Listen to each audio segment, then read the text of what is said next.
মৰমৰ ছাত্ৰ ছাত্ৰীসকল আৰু সন্মানীয় অভিভাৱকসকল, আপোনালোক আটাইকে আজিৰ ভিডিঅ'টোলৈ স্বাগতম জনাইছোঁ। আজি আলোচনা কৰিবলৈ লোৱা বিষয়টো হৈছে ৰাজ্যিক শিক্ষা গৱেষণা আৰু প্ৰশিক্ষণ পৰিষদ অসমে প্ৰথম শ্ৰেণীৰ ছাত্ৰ ছাত্ৰীৰ বাবে প্ৰস্তুত কৰি উলিওৱা 15 দিনীয়া স্ব-শিক্ষণ সমল। আমি সমল নং 1 ইতিমধ্যে লিখি আমি জমা দিছোঁ ছাৰ বাইদেউ। এইটো হৈছে সমল নং 2। সমল নং 2 খিনি পূৰণ কৰাৰ আগতে কেইটামান কথা কৈ ল'ব বিচাৰিছোঁ। এইখিনি কোনো পৰীক্ষাৰ প্ৰশ্ন কাকত নহয়, ইয়াত কোনো পাছ ফেলৰ কথা নাহে। এইখিনি আমি দিয়াৰ উদ্দেশ্য হৈছে ছাত্ৰ ছাত্ৰীসকলক শিকিবলগীয়া বিষয়সমূহৰ লগত জড়িত কৰাই ৰখা আৰু তেওঁলোকে কোনবিলাক বিষয় শিকিব পাৰিছে বা কোনবিলাক বিষয় তেওঁলোকৰ অলপ শিকাত অসুবিধা হৈছে সেইখিনি জনা। আৰু এইখিনি যেতিয়া আমি প্ৰশ্ন কাকতবিলাক আমি চাম, শিক্ষকসকলে সেই কথাখিনি গম পাম যে ছাত্ৰ ছাত্ৰীসকলে কোনবিলাক বিষয় পঢ়িব পাৰিছে বা লিখিব পাৰিছে আৰু কোনবিলাক পৰা নাই, আৰু যিখিনি পৰা নাই সেইখিনি আমি কেনেকৈ আগুৱাই লৈ যাব লাগিব সেইখিনি শিক্ষকসকলে আমি চিন্তা কৰিম। সেইকাৰণে অভিভাৱকসকলে এই প্ৰশ্ন কাকতখন নিজে পূৰণ কৰিবলৈ চেষ্টা নকৰিব বা কৰি নিদিব। হয়তো ছাত্ৰ ছাত্ৰীয়ে ক'ব পাৰে কিন্তু আপোনালোকে এখন পূৰণ কৰি নিদিব। ইয়াত লিখা প্ৰতিটো হাতৰ আখৰ ল'ৰা ছোৱালীৰ নিজৰ হওক, আৰু ছাত্ৰ ছাত্ৰী যদি কোনোবা কৰিব পৰা নাই তেতিয়াহ'লে আপোনালোকে যদি লিখিবলগীয়া হয় বা দেখুৱাই দিবলগীয়া হয় বেলেগ বহীত লিখিবলৈ দিব, কিন্তু প্ৰশ্ন কাকতখনত লিখিবলৈ দিব। যেতিয়া তেওঁলোকে প্ৰশ্ন কাকতখন পূৰণ কৰিব তেতিয়া কিন্তু আপোনালোকে শিকাই নিদিব। আহকচোন আমি ভিডিঅ'লৈ যাওঁ। শ্ৰেণী প্ৰথম, বিষয় অসমীয়া। আমাৰ পাঠ্যপুথিৰ নাম হৈছে অংকুৰণ। লিখিবলৈ শিকোৱা। ইয়াত আমি কি কৰিব লাগে, এই যে অ আখৰটো ইয়াত য'ত য'ত আকাৰে দিয়া হৈছে এইটোক আমি আকৌ পেঞ্চিলেৰে বা কলমেৰে ঘঁহি ঘঁহি লিখিম। য'ত য'তবিলাক লগ লগাই অ আখৰটো লিখিম। ইয়াত কেনেকৈ লিখিব লাগে, ইয়াত কাৰ চিনেৰে ক'ৰ পৰা আৰম্ভ কৰিব লাগে ইয়াত দেখুৱাই দিয়া আছে, তেনেকৈ আমি কৰি যাম। আৰু ইয়াত দেখুওৱা নাই যদিও ইয়াতো আমি এইখিনিও যেনেকৈ আছে তেনেকৈ আমি পেঞ্চিলেৰে ডট ডটবিলাক লগ লগাই যাম, ধুনীয়া অ আখৰটো হৈ যাব। এনেকৈ আমি গোটেইখিনি লিখিম। অৰ পৰা ইয়াত হ্ৰস্ব দীৰ্ঘ ৰি এ ঐ উ ঔ ঔলৈকে গোটেইখিনি আখৰ আমি এই ডট ডটবিলাক লগ লগাই লিখি যাম। তলৰ ছবিবোৰ চাই কাৰ অৰ্থাৎ স্বৰ চিন আৰু শব্দবোৰ পঢ়া। এতিয়া এইখিনি আমি পঢ়িম। আ সমান আকাৰ, এইটো এই আঁচডাল হৈছে আৰ চিন।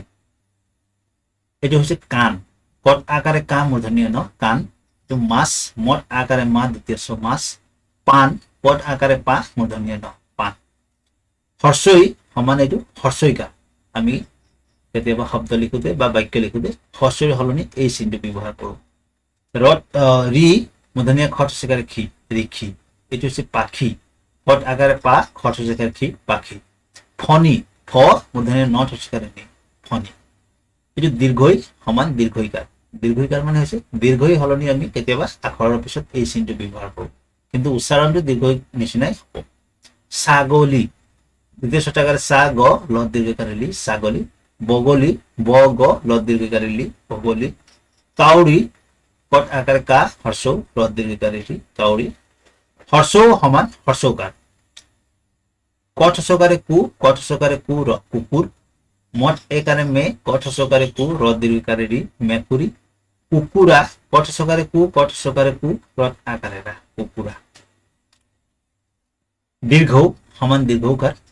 মত দীৰ্ঘকাৰে মু, ধৈৰত আকাৰে ৰা মুঢ়া। ধত দীৰ্ঘকাৰে ধু প ধূপ। ধত দীৰ্ঘকাৰে ধু নত আকাৰে না ধুনা।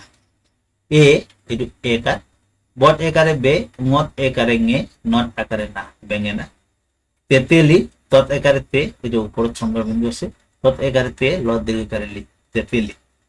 কেৰেলা, কট একাৰে কে রট একারে রে লট আকারে লা কেরেলা।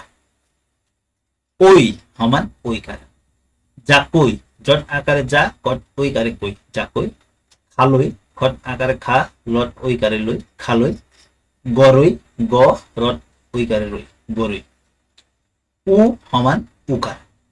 এটি হচ্ছে জুন, জত উকাৰে জু ন জুন ঢোল ঝট উকাৰে ঢু ল ঢোল মত উকাৰে মু জট আকাৰে যা মোজা ঔ সমান ঔকাৰ ক পট ঔকাৰে ঔ কপৌ ভট আকাৰে ভা তট ঔকাৰে টৌ ভাটৌ মত ঔকাৰে মৌ মত আকাৰে মা খট চিকাৰে কি মৌ মাখি ৰি সমান ৰিকাৰ তত ৰিকাৰে ত্ৰি ন তৃণ গত ৰিকাৰে গৃহ গৃহ বত ৰিকাৰে বৃক্ষ বৃক্ষ শিক্ষক অভিভাৱকে এই বানানবোৰ শব্দবোৰ বানান কৰি পঢ়িবলৈ ছাত্ৰ ছাত্ৰীক সহায় কৰে অভিভাৱকসকলে অকমান সহায় কৰি দিব পাৰে বাকচৰ ঠাইত কাৰ অৰ্থাৎ স্বৰ চিনবোৰ লিখা উদাহৰণ ক যোগ হস্ৰ সমান ক থকাৰ একো ক যোগ এইটো হস্ৰকাৰ ক থকাৰ একো খ যোগ হস্ৰ খ থকাৰ একো খৰ লগত কি চিন হ'ব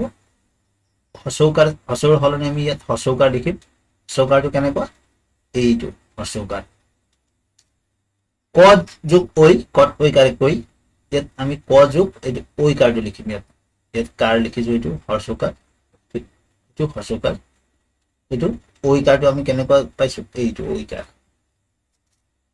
খ যোগ ঐ খত ঐকাৰে খৈ ইয়াত খ যোগ এইটো ঐকাৰটো ইয়াত লিখিম ক যোগ উ কত উকাৰে কু ক যোগ ইয়াত উকাৰটো লিখিম এইটো উকাৰ খ যোগ উ খত উকাৰে খু ইয়াত আমি উৰ সলনি উকাৰটো লিখিম এই উকাৰটো ইয়াত লিখিম মিলোৱা কোনটোৰ লগত কোনটো মিলে এইটো স্বৰ বৰ্ণ আৰু এইটো হ'ল স্বৰ চিহ্ন এতিয়া আৰ লগত এইটো এটা মিলাই থোৱা আছে উৰ লগত এইটো উকাৰ আৰ লগত এইটো আকাৰ এইটো হস্ৰ এইটো হস্ৰকাৰ এইটো এইটো একাৰ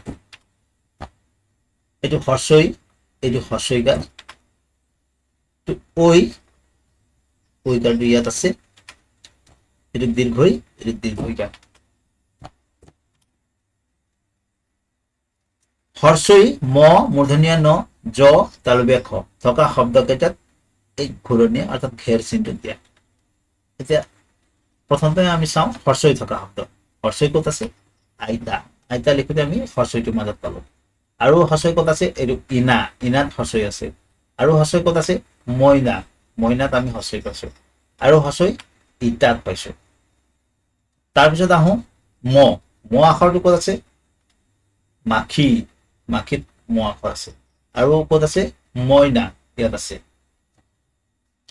তাৰপিছত মূৰ্ধনীয়া ন থকাটো চাওঁ জেৰিনাত মূৰ্ধনীয়া ন আছে কাণ লিখোতে আমি মূৰ্ধনীয়া ন পাইছো আৰু কোন শব্দটোত আমি মূৰ্ধনীয়া ন পাইছো তাৰপিছত আহিল বৰ্গে জ থকা আখৰ জেৰিনা আৰু ক'ত আছে জিকা আৰু নাই তাৰপিছত আহিলে তালবীয়া খ থকা এইটো বৰশী এনেকে আমি এই ঘেৰটো ইয়াত এনেকে দিব লাগিব অভিভাৱকসকলে ছাত্ৰ ছাত্ৰীক অংকুৰণ পাঠৰ অংকুৰণ প্ৰথম ভাগৰ পাঠ নং 2 থকা জেউতি কবিতাটো ডাঙৰকৈ পঢ়িবলৈ দিব অৰ্থাৎ ছাত্ৰ ছাত্ৰীসকলে এইটো জেউতি কবিতাটো ডাঙৰকৈ পঢ়িবলৈ কোৱা হৈছে তাত থকা আখৰ আৰু শব্দৰ লগত চিনাকি কৰাই দিব তাত আখৰ আৰু শব্দবিলাক চিনাকি হ'বলৈ চেষ্টা কৰিব লাগিব হৰ্ষই হৰ্ষৌ এ বৰ্গে জ মূৰ্ধনীয়া ন দন্ত্য ত দন্ত্য ন আৰু ম আখৰ ক'ত ক'ত আছে বিচাৰি উলিওৱা এতিয়া ম হৰ্ষৌ এ হৰ্ষই মূৰ্ধনীয়া ন ত বৰ্গে জ ন এতিয়া ইটাত আমি হৰ্ষইটো পালো তেনেকে ম ক'ত পাইছো মকৰাত হৰ্ষৌ ক'ত পাইছো উঠ এটো আমি ক'ত পাইছো এৰাপাতত হৰ্ষইটো আমি পালোৱে মূৰ্ধনীয়া ন কাণত আছে দন্ত্য ত এইটো তলাত আছে বৰ্গে জ জলকীয়াত আছে আৰু দন্ত্য ন নখত আছে এনেকে এই শব্দবিলাক 5টা মিলাবলৈ কৈছে তোমালোকৰ পাঠ্যপুথিত থকা মেকুৰী আৰু কাউৰীৰ মিতিৰালি এই সাধুটোত থকা ছবি চাই তলৰ খালী ঠাইত উপযুক্ত শব্দ লিখা এতিয়া প্ৰথমতে আমি কি কৰিব লাগিব মেকুৰী আৰু কাউৰীৰ মিতিৰালি এই পাঠটো উলিয়াই ল'ব লাগিব তাৰপিছত তাত চাই পিনে আমি কম ক মেকুৰীয়ে বাইছে কি বাইছে বৰশী বাইছে কাউৰীয়ে লৈ গ'ল কি লৈ গ'ল মাছ লৈ গ'ল বৰশী বনাবলৈ এডাল আনা কি এডাল জৰি এডাল আনা আচলতে এইটো জৰি নহয় ৰছী এডাল অনা হ'ব পাৰে, বা আমি বাঁহৰ এছাৰি এডাল বা চিপ এডাল অনা বুলি ক'ব পাৰোঁ। দীৰ্ঘই দীৰ্ঘ ৰি এ আৰু ঔ দীৰ্ঘই দীৰ্ঘ ৰি এ আৰু ঔ এই আখৰ কেইটাৰে এটাকৈ শব্দ লিখা। কেনেকে লিখিম আমি? ইয়াত মই এটা লিখি দিছো, ঔৰে ঔষধ। আৰু দীৰ্ঘই দীৰ্ঘ ৰি এৰে কি কি হ'ব পাৰে, মই কেইটামান শব্দ ইয়াত চাইডত লিখি দিছো, তাৰ পৰা তোমালোকে বাছি উলিয়াব পাৰা। ইয়াত মই ঋষি, এৰাপাত, সোণ, ইগল এইকেইটা শব্দ লিখি দিছো। এইকেইটাও তোমালোকে কোনটো বৰ্ণৰ লগত কোনটো মিলিছে মিলাই পিনে লিখিব পাৰিবা। ফুটবোৰ লগ লগাই তলৰ ছবি দুখন সম্পূৰ্ণ কৰা আৰু ছবি দুখনত ৰং কৰা। এই ফুটবিলাক ডটবিলাক আমি লগ লগাই দিলেই এটা ধুনীয়া ছবি হ'ব। ইয়াতো তেনেকেই এই ডটবিলাক আমি লগ লগাই দিলে এটা ধুনীয়া ছবি হ'ব। আৰু ইয়াক কোৱা হৈছে কি, ল'ৰা ছোৱালীক ছবিবোৰত ৰং কৰি দিবলৈ ঘৰৰ চৌপাশত থকা বিভিন্ন গছৰ পাত আৰু ফুলৰ পৰা প্ৰাকৃতিক ৰং ব্যৱহাৰ কৰিবলৈ শিকাব। এতিয়া আমি কিছুমান গছৰ পাত বা কিছুমান ফলে হওক বা ফুল হওক আমি চেপিলে বিভিন্ন ৰঙৰ ৰস পাওঁ। সেই ৰংবিলাক আমি ব্যৱহাৰ কৰি ছবিটো সম্পূৰ্ণ কৰিম। আমি কিনি অনা বজাৰৰ পৰা কিনি অনা ৰঙতকে সেই ৰংবিলাক কিন্তু বেছি ভাল লাগিব। তোমালোকে কৰি চাবচোন। Subject English Lesson 1 Calm Little Children 1. Circle the letter CEMW CEM আৰু W ক'ত ক'ত আছে তাত ঘেৰ দিবলৈ কৈছে। আগতে আমি যেনেকে ঘেৰ দিছিলো তেনেকে, যেনে এইটো চিত আমি ঘেৰ দিম, এম থকাটোত আমি ঘেৰ দিম, ই থকাটোত আমি ঘেৰ দিম, তেনেকে ঘেৰ দিবলৈ কৈছে। মেথছ আস্তানি মিলাবলৈ কৈছে, যেনেকে বিৰ লগত এইটো স্মল বি, কেপিটেল বিৰ লগত স্মল, ইয়াত কেপিটেল লেটাৰ বিলাক দিয়া আছে, ইয়াত স্মল লেটাৰ বিলাক দিয়া আছে। এতিয়া একে একেখিনি আমি আস্তানি মিলাম। এ তাৰপিছত ডি লগত ডি, এইচৰ লগত এইচ, জি লগত জি, এফৰ লগত এফ, এলৰ লগত এল, এনৰ লগত এন, আৰৰ লগত আৰ, কিউৰ লগত কিউ। এনেকে স্মল আৰু কেপিটেল লেটাৰ আমি আস্তানি মিলাম। এড ই, তাৰমানে ইয়াত ই আখৰটো যোগ কৰিব কৈছে। ইয়াত বি আছে ন, বিৰ পিছত আমি ই লিখিবলৈ কৈছে। ইয়াত চি এছ ই আছে আৰু এটা ই ইয়াত লিখিব লাগে। বি আছে আৰু এটা বি ই আছে আৰু এটা ই লিখিম।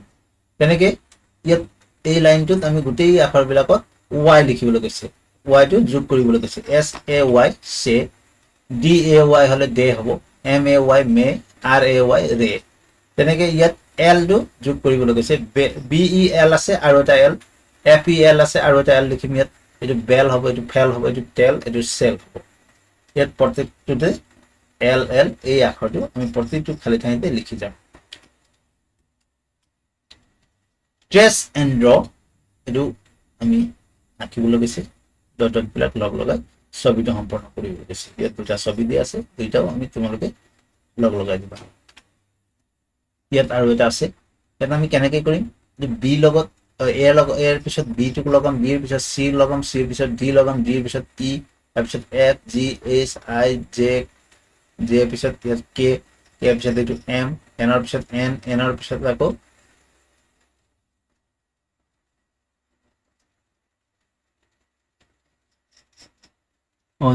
জেৰ পিছত কে, কেৰ পিছত এল, এলৰ পিছত এম, এন, এইটো অ, তাৰপিছত আকৌ এইটো পি, পিৰ পিছত কিউ, কিউৰ পিছত আৰ, আৰ পিছত এছ, এনেকে আমি জেডলৈকে আঁচটানি যাম। তোমালোকে কিন্তু এইটো একাদিক্ৰমে নকৰিলে তোমালোকে কিন্তু ছবিটো ভাল নহ'ব বা সম্পূৰ্ণ নহ'ব। ট্ৰেচ এণ্ড ড্ৰ, ইয়াকো আমি যেনেকে দিয়া আছে আমি তেনেকে আঁচবিলাক লগাই যাম। এই ডটবিলাক লগ লগাই যাম। এইখিনিকো একে, ইয়াত যেনেকে দিয়া আছে তেনেকে এনেকে এনেকে আমি লগাই যাম। Look at the pictures and say their names, ইয়াত ছবিবিলাক দি আছে আৰু নামবিলাক ক'বলৈ কৈছে। A dove, a pigeon, a cock, a crow, a duck, a peacock, a parrot, penguin, an owl, an eagle. আকৌ এবাৰ পঢ়িছো, a dove, a pigeon, a cock, a crow, a duck, a peacock, a parrot, a penguin, an owl, an eagle.